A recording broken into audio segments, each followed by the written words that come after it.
welcome to the White House.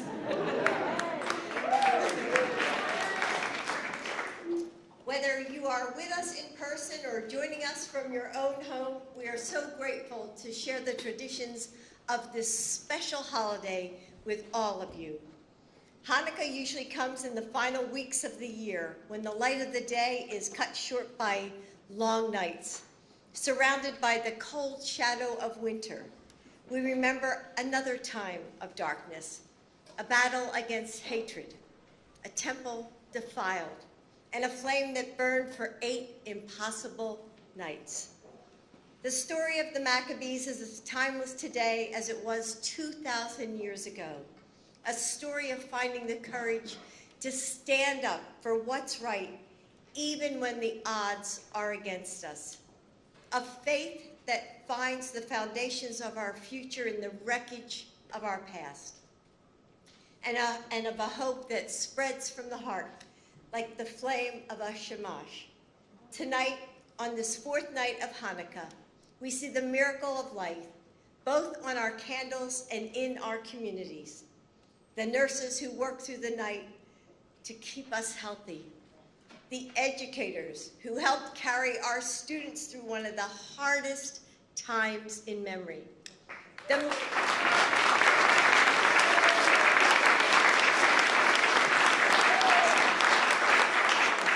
military families who bear the weight of our national security.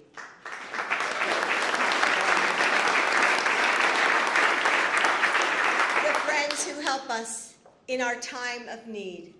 The children who inspire us to build a better future. With courage and compassion, with love and grace, with small acts of kindness, we are a light to one another. We shine through the darkness of a broken world.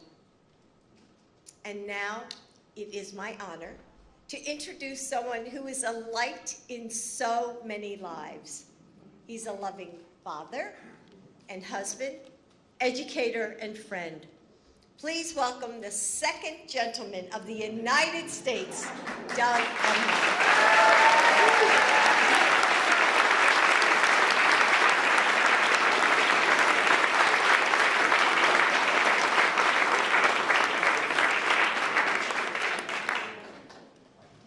Thank you, Jill, for being such a light in all of our lives. Let's hear it for our First Lady.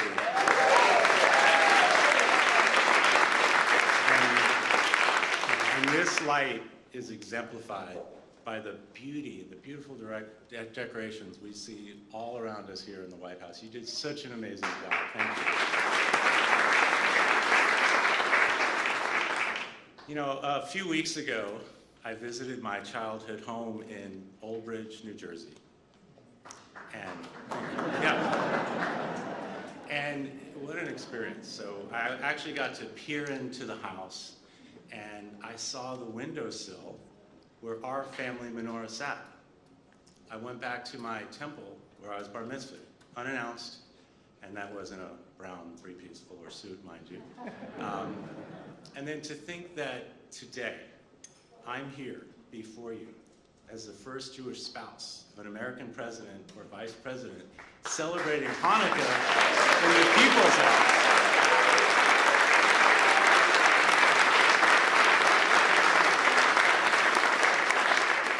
It's humbling, and it's not lost on me that I stand before you all on behalf of all the Jewish families and communities out there across our country.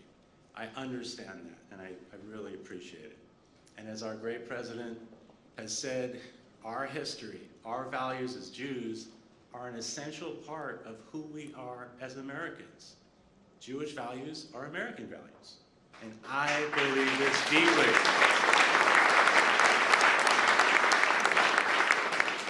And that's really what makes us being here together, just together, so powerful. So I'd like to take a moment to acknowledge my friend, Hanan Weissman, who is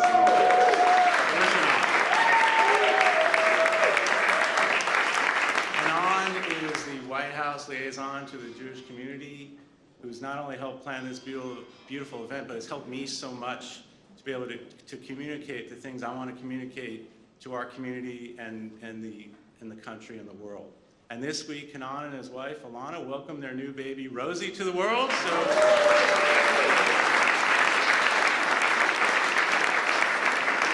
So tonight, we are celebrating Hanukkah. Sorry. In addition to Hanukkah. And now, I get to do one of my favorite things as second gentleman, introduce the Vice President. She loves her country, she loves her family, and she loves celebrating Hanukkah, which we honored together earlier this week when she and I lit the first candle on the first menorah ever in the Vice President's residence. So we were proud and honored to do that. Ladies and gentlemen, my wife, the Vice President.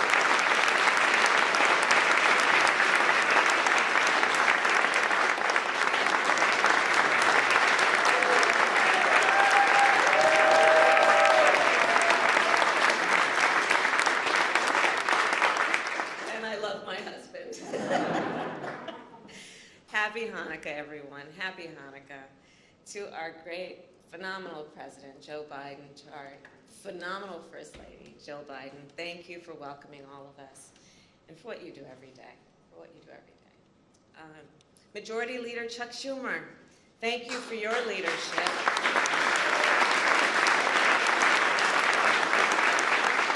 And Rabbi Lauren Holtzblatt and Rabbi Dr. Aaron Glatt, and all the rabbis here tonight, thank you for joining us and always lifting our spirits and reminding us of the importance of seeing the light in each other and through these periods that we experience of darkness, always reminding us of what each of us has and can give to each other that is about light. It is an honor to be here with friends old and new, and to mark the fourth night of Hanukkah. As the first second gentleman said, Hanukkah is one of our family favorites as a holiday. And every year our family, like so many around the world, gather to reflect on the lessons of the Hanukkah story, the power of the people, the possibility of the future, that even in despair, there is hope, that even in darkness, there is light. We all know for 2,000 years, these important lessons have been a beacon for people around our world. As Jews have gathered to light the menorah, a tradition that has endured, yes, during moments of darkness, a tradition that has endured in moments also of celebration. We have known and always known that we will not be deterred, that we will not be distracted from what we know is good and our commitment and an enduring commitment to good. After World War II, we remember Jewish immigrants together with merchants and members of the Coast Guard gathered for Hanukkah services on Ellis Island. And as Doug mentioned, he went to Ellis Island and looked at the papers of his family members who arrived in the United States through Ellis Island. Decades later, when a brick was thrown through the window of a Jewish home in Billings, Montana, the town came together. Thousands put menorahs in their windows in a stand against hate. And just last year, as hospitals and nursing homes, staff members celebrated Hanukkah with patients who were separated from their families due to the pandemic. So tonight we carry on this ancient tradition, this sacred tradition. And when we light this beautiful menorah, we will do so not only for ourselves, but for all those who came before and for all those who have yet to arrive. As one candle lights many, may the hope we share tonight ignite the hope throughout our world for generations to come. And now it is my honor to introduce a man of deep faith. I work with him every day, and he is guided by the light always.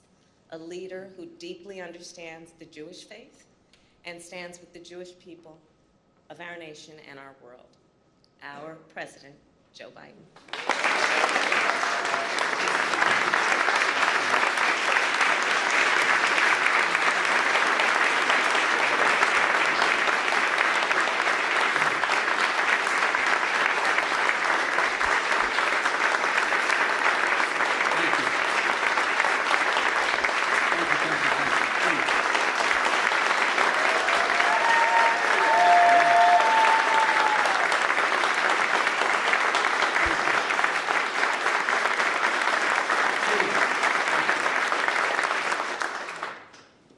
My name is Joe Biden. I am Jill's husband,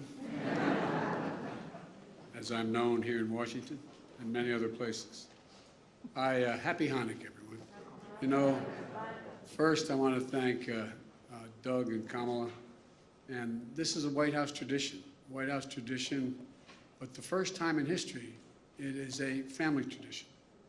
Doug, we're honored that you're leading the menorah lighting. And I see my dear friends from Congress and the community out there, many of whom I've known for a long, long time. And I know how many more are joining us virtually. You know, first of all, I want to welcome our cabinet members. Attorney General Merrick Garland. Stand up so I can see you.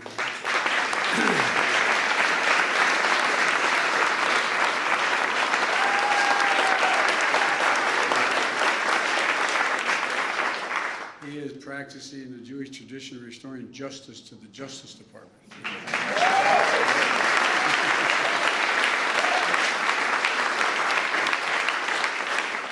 Secretary of Homeland Security, Ali Mayorkas, who has maybe one of the toughest jobs in government, one of the widest breadth, and I want to thank you, Ali, for all you do. Thank you.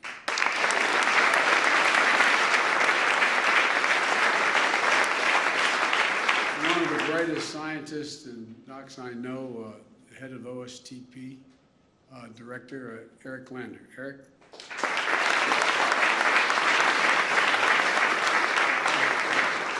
And I want to welcome Israel's newest ambassador to the United States, Michael Herzog. Michael, please stand up. Stand up.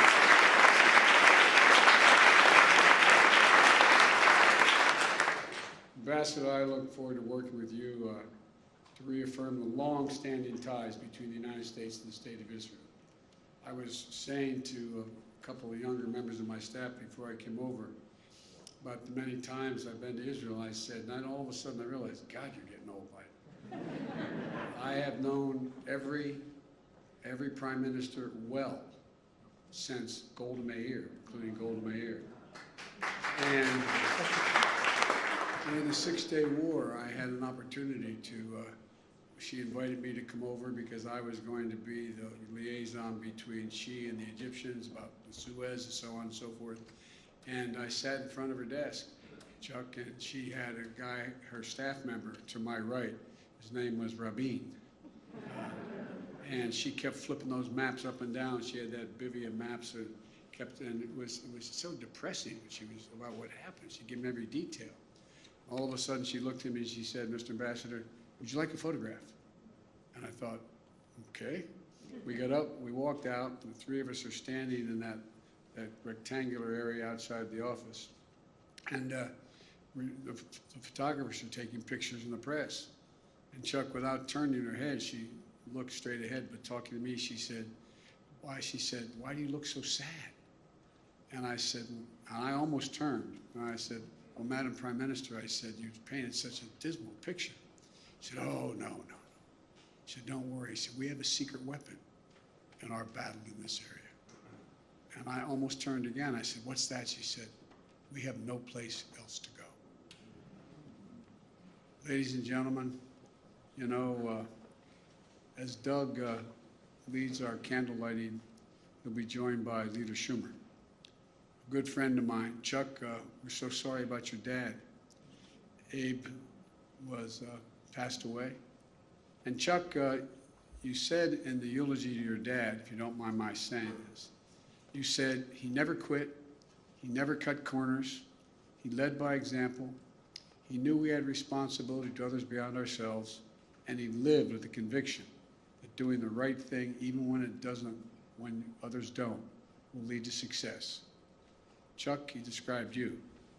He described you, pal. And you could use the same words to describe you. And, you know, Abe's blessed memory, I hope you continue to lead us. Thank you. Thank you.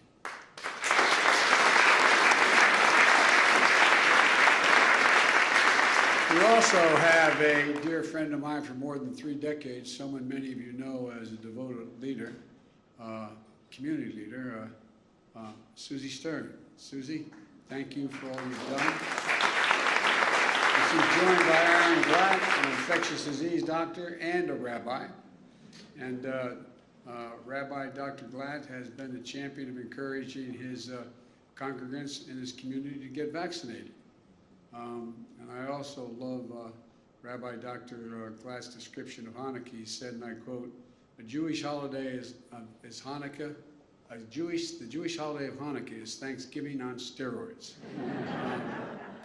Thanksgiving on steroids. Well, that's pretty good from Rabbi Dr. Glatt, and theological and medical opinion merged into one.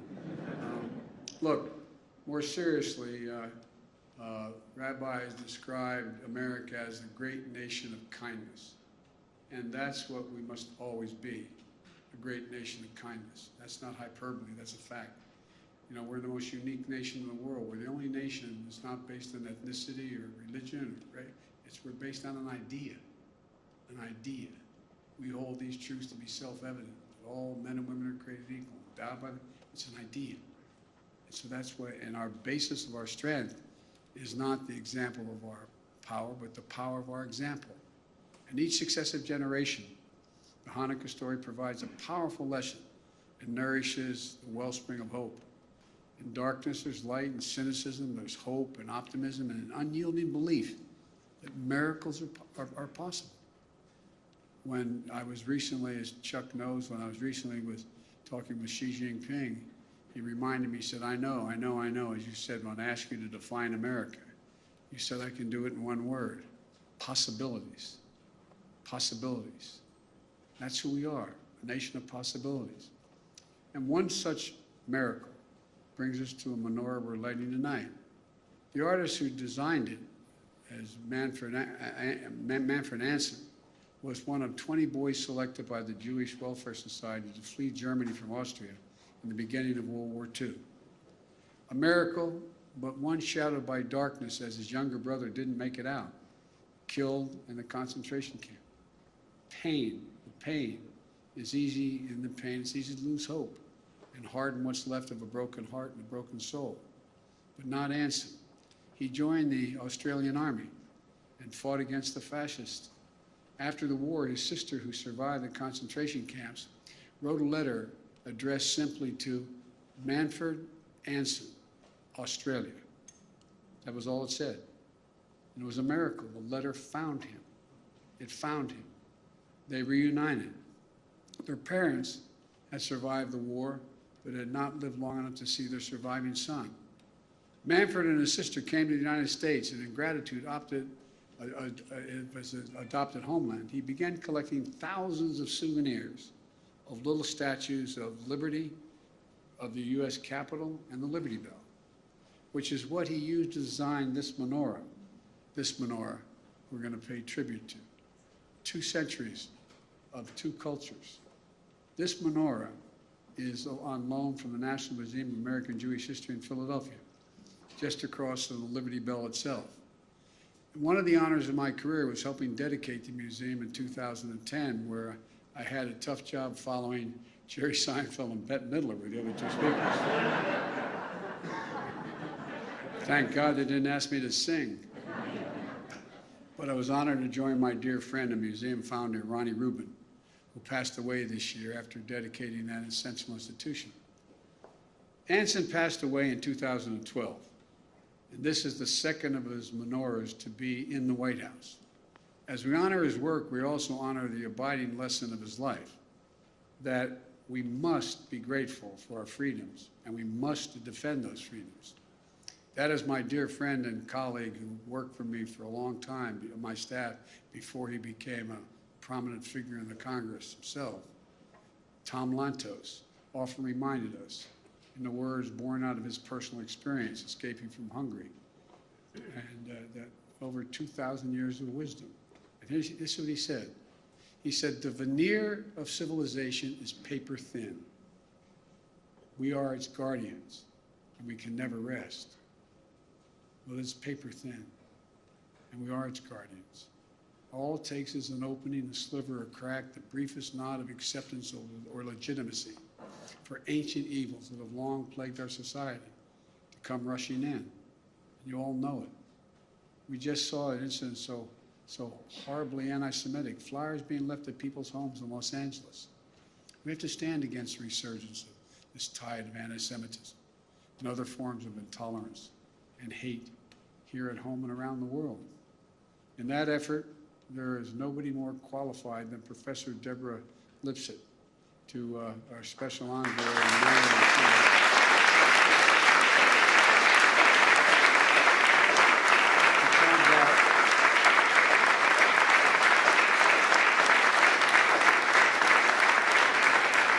Combat anti-Semitism. You know, when we light this menorah in the White House, when Jewish families place menorahs in their windows, we're proclaiming liberty. We're exercising the freedom that the Maccabees sought to simply practice their faith. And we're showing that there is still light, that even the most fragile flame can be sustained in a tradition and nourish the soul of a people. A little bit of light, that little bit of light, wherever it is found, can dispel the darkness and illuminate a path forward. And whether it's in the Temple of Jerusalem or a temple of our democracy, nothing broken or profaned is beyond repair, nothing. We can always build back better, or perhaps build back brighter. So thank you all for being here as we proclaim the light and liberty that this is all about. And now I want to turn this over to another special guest, Rabbi Lauren Holzblatt, excuse me, you can call me Bidden. I apologize, Lauren. Who reminded all of us so powerfully after her eulogy for Ruth Bader Ginsburg that despair is never, ever an option. Never. Rabbi, please come forward.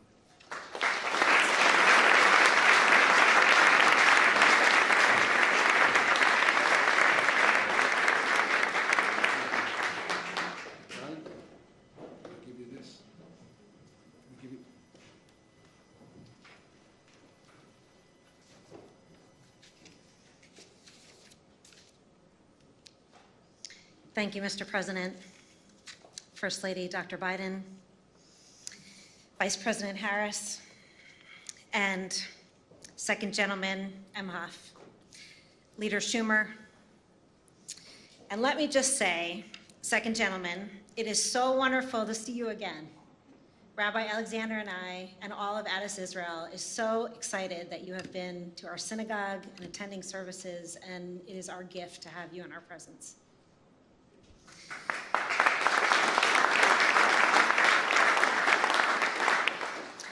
Nes Gadol Hayapo, what a miracle it is to be standing here today with all of you in the White House, blessing the light of the Hanukkah. I mean,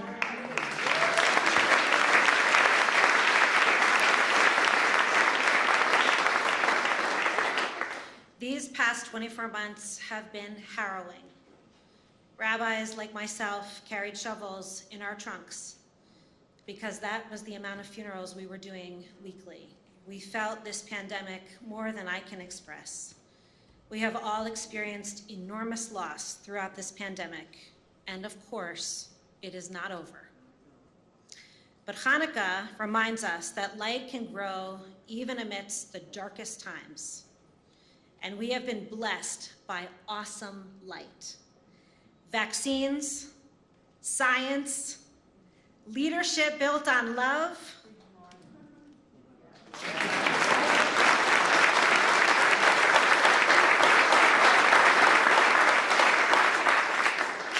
honesty, human dignity, and leaders that are committed to ensuring a vibrant, healthy planet for our children and our children's children.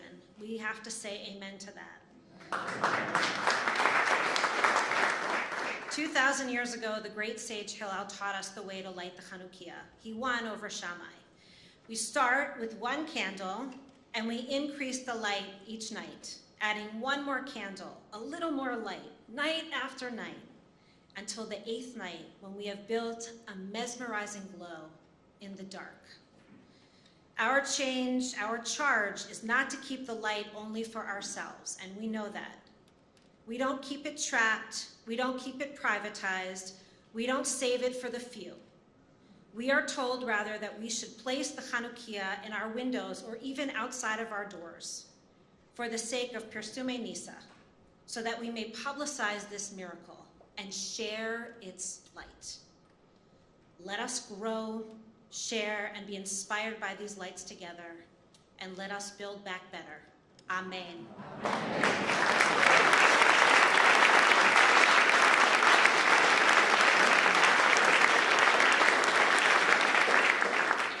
It is now my honor to call up Leader Schumer, to call up Rabbi Dr. Glatt, and Susie Stern to light the Hanukkah.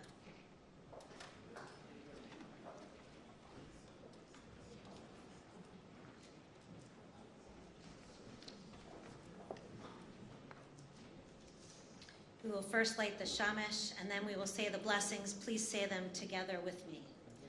Baruch atah Adonai, Eloheinu melech haolam, asher kidshanu b'mitzvotav, v'tzivanu lehadlik ner shel Chanukah. Baruch atah Adonai, Eloheinu melech haolam, she'asa nissim lavoteinu bayamim hahem b'azman hazeh.